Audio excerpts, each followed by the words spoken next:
Alors, j'attache beaucoup d'importance à la dialectique des voyelles et des consonnes. Dans la Bible, il y a des prénoms qui se terminent par des voyelles, par des sons voyelles, si on préfère, et des prénoms qui se terminent par des sons consonnes. Ça, c'est un clivage majeur. Par exemple, vous avez Abraham, Isaac et Jacob, qui se terminent par des consonnes. En revanche, Moïse, Moshe, Josué et la sœur de Moshe, Myriam, alors elles, non, c'est autre chose. Alors Moshe et Josué, Yoshua, Moshe, se terminent par des voyelles. Et c'est de la même façon que Yeshayahu, Yeremiahu et Yahou, qui sont les noms de 3 prophètes, se terminent par des voyelles, de ou, qui sont d'ailleurs, entre parenthèses, la finale du tétragramme Yahou. Et donc tout ça n'est pas du tout indifférent. Et disons que ce n'est pas non plus indifférent le fait que dans la Bible, on nous parle de Isha qui sort de Ish, qui laisse entendre que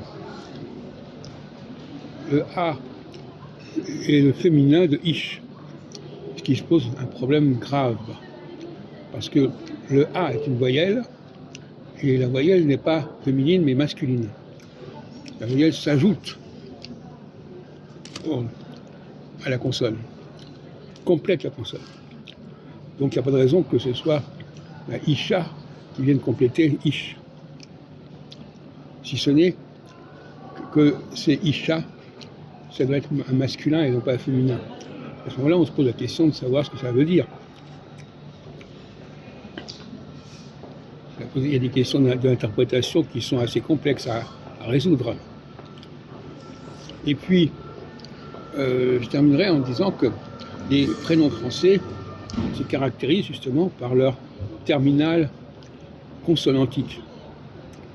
Un prénom comme Anne est très différent de Anna, par exemple. Et